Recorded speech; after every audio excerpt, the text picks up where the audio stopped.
Hey guys, hello there. Welcome back to my channel. It's me, Steven. Today is Vlogmas day 3, and there is nothing going on in my apartment. As you know, I'm still under quarantine and isolation for another 2 days. So I figured now is the time, finally, to maybe film something of a video that I've been threatening to make for a real long time. And that's a video about what flight attendants in my airline do. What are our responsibilities in our jobs?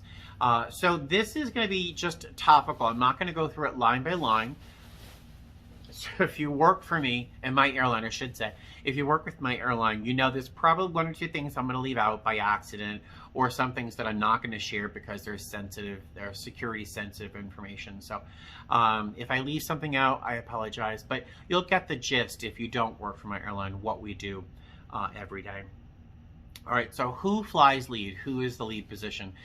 Well, it's all based on seniority. Whoever is the most senior will choose where they want to fly.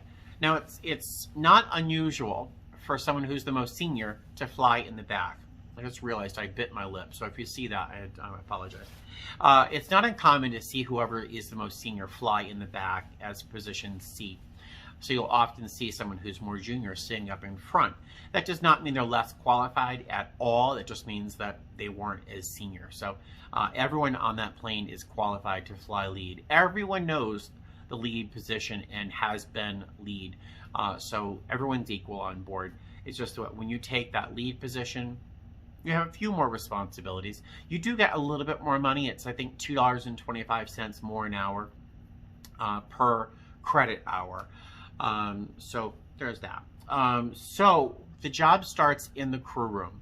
The first thing that the flight attendant lead is going to do is check everyone's required items to make sure that they're legal to fly. And that includes making sure that their device is charged to 90% at least at the beginning of the pairing. Where do they sit? Where does the flight attendant sit? So lead will sit, A will sit on a 319. A is going to sit L1, which is that boarding door that you walk in when you first get on a plane. L1 inboard. They're going to sit right by the aisle. If it's on a 320 or a 321, that flight attendant is going to move over to the L1 outboard seat, and that's where you're going to sit. Every flight attendant has a particular jump seat and door that they're responsible for. All right, so what else? All right, so let me see. Look at my notes here. First things first, flight check, pre-flight checks. Everyone has to do their pre-flight checks. The lead is responsible for the galley, the lavatory, really all that front part of the aircraft. And they'll double check all of the safety equipment. And you want to check your safety equipment ASAP, just in case something's missing or broken, or there's a seal that's broken, so you can have that replaced or repaired as soon as possible. You don't want to be delaying a flight because then all of a sudden you realize that your life vest is punctured, you know. So that's the first thing you're going to do. You're going to receive a briefing from our gate agent, and that's usually just a sheet of paper or two that'll list any of our specials, like wheelchairs, pets in cabin, emotional support animals, UMs, that's unaccompanied minors, anything unusual, and our passenger count, stuff like that. And then once the flight deck is settled and they've done their checks, you don't want to interrupt them too soon. You'll go in and be briefed by the captain. Once in a while, you'll get an old school captain who'll want the whole crew up in front to brief everyone at one time, but that's kind of a rare thing these days. So you'll go up in front and be briefed by the captain in terms of weather, what to expect.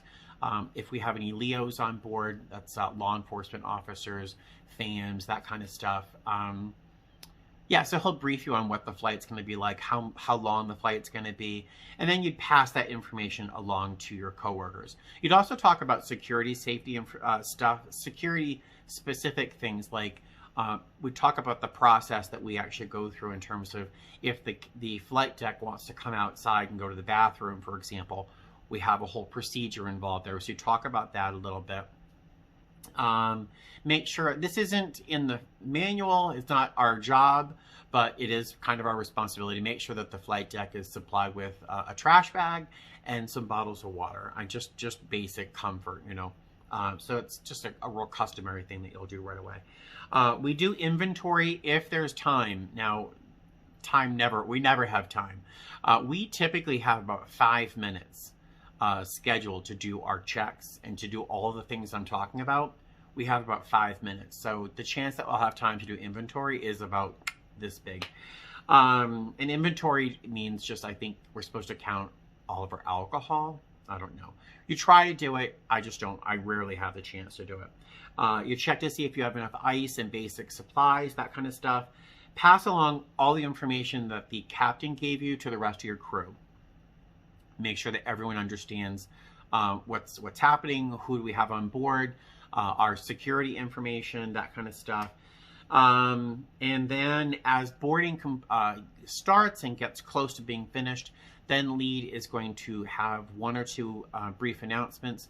We have one announcement on most of our aircraft that's recorded that we are required to play, and that is from our CEO talking about how we clean our planes and to make people feel more comfortable being on board during this time of pandemic.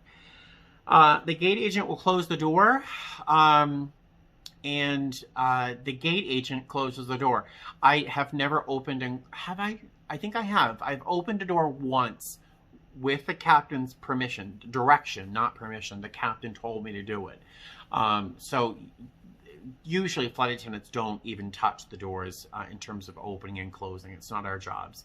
The gate agent will open and close the door. So the agent's going to close the door. I'll talk from now on as if I'm the lead flight attendant. Then I'm going to do all call. So I'm going to arm my door. I'm going to look at the FAP, make sure it's armed. I'm going to call everyone on the PA, say, hey, flight attendants, armed doors for departure, cross-check and all call. And so everyone's going to arm their door, and they're going to cross-check to make sure that the other person they're working with has also armed their door. Then I'll call everybody and say, hey, basically, is everyone all set? They'll say yes. We'll have our things that we usually say. I look on the FAP, which is our little our screen up in front, to make sure that all of our doors are armed. So it's very important you follow the procedure. And there's definitely words and phrases that you have to use so that we all understand what's going on. So I'm at that point, I'm going to say, hey, remind everybody, if I haven't already, we have to have the cabin compliant. So bags are under the seat, trays are up, window shades are open in the exit rows, laptops are stowed, that kind of stuff. Then we will talk about safety demo. We do our safety demo. The lead flight attendant will do their safety demo from the front row, and they face towards the back of the aircraft. Every flight attendant has their position on the aircraft, depending on where you are, what position you are that you. Everyone has their own position to stand in during their safety demo. Let's see, I need something to drink. Then I'll do the lights. I'll dim the lights for takeoff. We'll take off after about 10,000 feet. There's going to be a couple chimes in a certain pattern. We all fly Airbus aircraft, and so Airbus planes talk to you the entire time, so you know what's going on, who's calling who, and all sorts of stuff. So the plane's going to let you know we've hit our 10,000 feet, and I'll make an announcement at that point regarding the seatbelts are not signs on, so please remain seated. Although you see flight attendants up and about in the cabin, blah, blah, blah. I'll talk about where the lavatories are located and when it's safe to use them and stuff like that. We'll talk about service. I'll let them know that we're going to be going through the cabin in a brief time to do our snack and beverage service. Then after, let's see, service. That's something to talk about. So service, we have 2 service carts, one that comes from the back and one that comes from the front. In the cart in the front on a 321, the flight attendant E and flight attendant B would be doing service from the cart, from the front. And in the back, you would have flight attendant D and C. I had to think about that for a minute. They would do service on the cart in the back. And the flight attendant A, the lead, would be doing a hand service for the first 5 rows. Now, it's not uncommon that the people working the forward cart would volunteer to take care of those first 5 rows for the lead, only because honestly, when you have to do a hand service for the first 5 rows, all the ice, all the drinks, all the snacks, everything you would typically need are on the cart, which is down the aisle. So sometimes the people who are working the cart will say, we'll take care of those for you. But the lead is supposed to do hand service for the first 5 rows. So the carts will go up and back.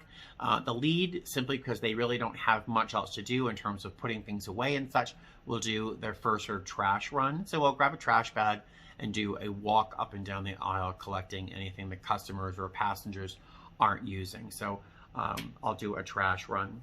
Let's see. Then you check on the galley, the flight deck periodically. So once we finish service, I'll go right out to the interphone and I'll call the flight deck and say, hey guys, just calling to check in on you, see how you're doing. If they have to come out to use the lavatory or the bathroom, we have a whole procedure to make sure that the cockpit or the flight deck is secure at all times. And I'm not going to talk about that because it's definitely safety related. If you fly with us a lot and you fly up in front, you'll sort of see bits and pieces. You'll see the exterior part of the process, but you won't know what we're talking about, what we're saying to each other, and so how to make sure that everything is secure and safe for our flight deck. We'll do a second service if time allows. At about 45 minutes before arrival, I'll make a brief announcement, usually just letting people know that, you know, we've got about 45 minutes left in the flight. If you want to use a lavatory or stretch your legs or get into the overhead bin, now is a good time to do so. It's also, if I'm going to do a credit card announcement, it's not my favorite part of the flight, is doing credit card announcements. We're required to do them. Sometimes, you know, it depends on the flight, but if you forget or if it's busy or if it's a short flight, sometimes you don't have enough time for passengers to fill forms out, but we're supposed to do a credit card announcement at least once every flight. If you are really, really good and really thorough, you'll sometimes do that announcement right after service. But that 45-minute announcement is a good time to do that credit card announcement if you'd like. Excuse me. Initial descent. Typically, you'll know when initial descent is about to happen because the plane changes its sort of attitude. It kind of, you know, you'll feel it change a little bit. The speed changes, the sound changes. So you kind of know when it's happening. But the captain will come on the PA and make an announcement regarding the local time at the time of arrival, what gate we're going into, the weather, the visibility, that kind of stuff. So that's just a general announcement by the flight deck. And then I would make an announcement letting people know that was our initial descent announcement. We're going to pass through the cabin in a moment to, you know, collect anything you're not taking with you off the aircraft. This is also a time I tell people this is a great time to start packing your things up and getting ready for arrival.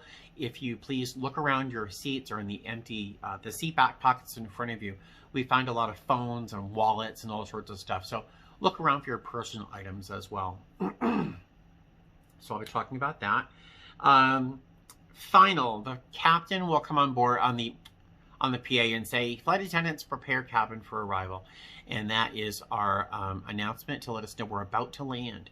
And so we would, at that point, make a brief announcement asking everyone to do compliance, basically. Put your bags under the seat in front of you, raise your tray tables, make sure the window shades at the exit rows, if you're in a 319 or a 320, are open for landing. If you're using a laptop, you want to stow that underneath the seat in front of you, or we'll put it in the overhead bin for you, that kind of stuff. Making sure everything is compliant and safe for landing. Then we'll land, and once we turn, there's a very specific time when we can start talking. So once we turn off of the runway, we can break our brace positions, which I didn't talk about earlier, but whatever. And then we start making an announcement letting passengers know, well, you know, hey, welcome to San Diego or wherever you are. Please remain seated with your seatbelt fastened and so on. I'll ask people who need wheelchairs and things like that to wait for a minute because wheelchairs won't be available for a little while. Just a couple announcements regarding that, like where to pick up your baggage, that kind of stuff. Once we arrive at the gate agent is going to open the door. Once again, I don't open doors. Not my job. You don't want me doing it. So the gate agent's going to open the door from the outside. And then I'm going to make sure it's disarmed. Oh, did I mention? Oh my gosh, I didn't say. The first thing we do when we get to the gate, and my coworkers who are watching this video already said, Stephen, what about the minute you get to the gate? The second you get to the gate, the first thing you do is disarm your door. You don't want that gate agent opening up the door. It's supposed to disarm automatically, but if it doesn't for some reason, if that slide were to pop out, it could kill someone easily.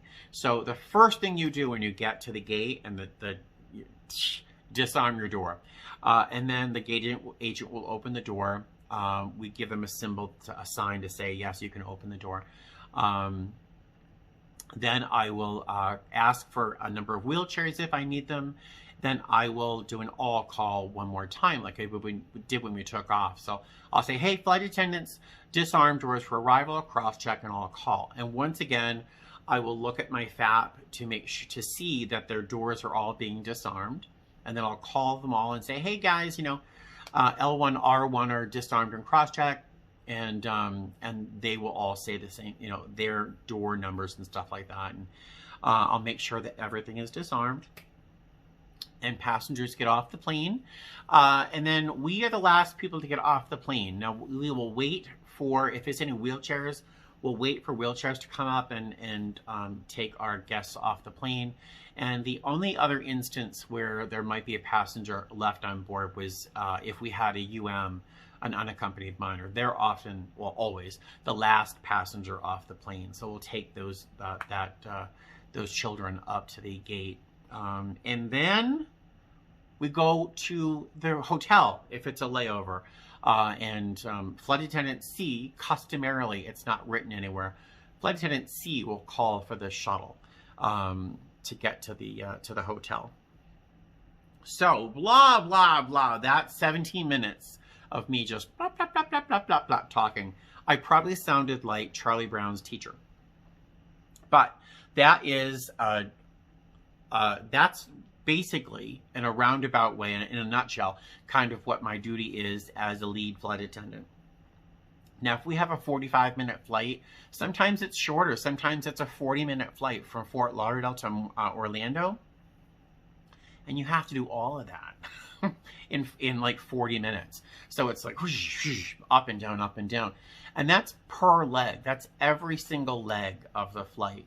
So if we have 3, 4, or 5 legs, we have to do all those things each leg, which is why like a 3 or 4 day leg day is exhausting, because you're working your tail off. And my coworkers will tell you, we do the least amount on any airplane, I swear, in the US. Now, because other airlines like Delta, they do like a water service, a coffee service, a snack service, a meal service, a water service, a coffee service. And they'll do like 2 trash runs with all that. But they work their tails off. With us, we only do like 1, 2. You could potentially do up to 3 snacks, snack and beverage services, but we don't do a lot on the plane. So, I always look at other airlines like Southwest and Delta and American and think, geez, you poor people, you work so hard. Yeah, so that's kind of what flight attendant A, or the lead flight attendant, would do on a typical flight. Now, that was, again, a description of maybe a first leg of the day, only because I talked about what our crew room business is and that kind of stuff. But blah, blah, blah, blah. There you go. So that is a little bit of information for you. I hope you found it interesting or valuable or something like that. If you have any questions, certainly drop any comments below, questions or comments below. If you work for another airline, I would love to hear how your duties differ from mine as a lead with your airline. And what else? I think that's it. I hope you have a great day and fly safe.